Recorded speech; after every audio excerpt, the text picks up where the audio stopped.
Hello, Gordon here. Hope all is well with you. And this Facebook Live I've called, Is there a market for your passion? And this is a key question, very important question.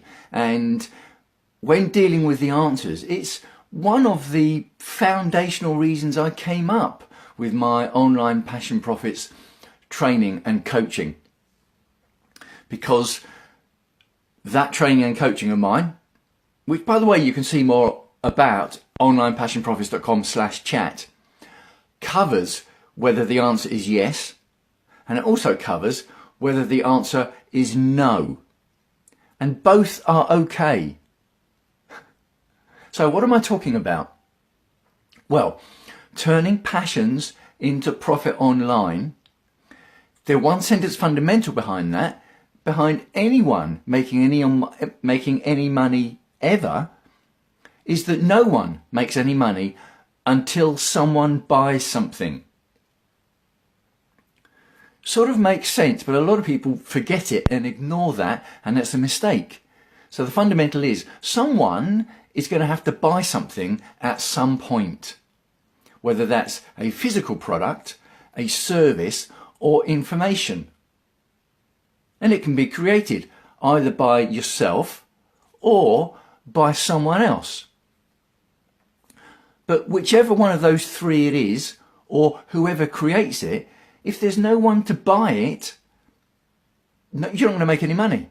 No one's going to make any money. So you're not going to be able to turn your passion into profit. Hence the question, is there a market for your passion? And for a passion, and I'm going to call it a niche, your field of interest, whatever niche that is for you. And by the way, I'd like you to get in touch and tell me certain things have got to be in place for the online market to be viable. First thing is they've got to be online. Again, that might sound silly, but there are lots of big markets out there where people don't really go online a lot. Or they might not go on social media if they're online. Certain age brackets perhaps, certain demographics, certain cultures might not be online, but they might be big markets. So great offline, that might not be so great online. If they are online, they've got to be online in big enough numbers. Usually. Because the bigger the market, the more potential buyers there are, so the more buyers there will be. The smaller the market, the less potential buyers, and in all probability, the less buyers. I say most of the time because there are cases where the market is very small, but they're very keen buyers. And that leads to the third thing that the market has to have. They need to be buyers. So it could be a market that's online, in massive numbers online, but they're not buyers. They might be predominantly looking for free stuff, or they're maybe too young to have credit cards. If it's a fan base of a young pop act, they could be online in massive numbers, but they're after gossip, free information. They're not looking to buy things, and they don't have credit cards because they're not old enough. So they're not the buyers. Does that make sense? I had thought about doing one of my screen sharing demonstrations on this video, but I am aware that when I'm doing screen sharing videos, the camera quality, because I'm using my laptop, of me is not actually as good. So I will be doing demonstrations of this in another video to show you researching your market, to show how you can find out if the market is big enough online and if that big online market has enough buyers in it. I'll show you how to research that in a demonstration. But what I'm going to do in that demonstration is, guess what? I'm going to type the niche or the passion into Google. So break your passion down, whatever it is, into one word or a very short phrase, 2, 3 words at the most, preferably 2 or 1 for this broad stroke research that I'm doing, type it into Google. And you want to be looking at two things. The first thing is the number of results. And the second thing is the number of adverts on the first page of Google results. Now, if the number of results for that search is 1 million plus, it's a big market online, lots of people online. Obviously that number of results is not the number of people online, but it's a rough indication, which is all we're looking for at this point. Say 10,000 results or under, that's a small market. 1 million results, 100,000 results. So I've got my tongue tied, my teeth in a knot, and I haven't gone over those numbers very clearly, so I'm going to do it again. 10,000 results or less indicates that's probably a small market. 100,000 results indicates a medium market. 1 million plus results indicates it's a big market. Okay, and remember, this is just broad brushstrokes research, which is all we need as a starting point. Okay, and then you're looking at adverts. The Google ads where it says sponsored at the top of the search results, or it might say sponsored down the right hand side of your search results. If there are no adverts there at all, it might not be a market of buyers.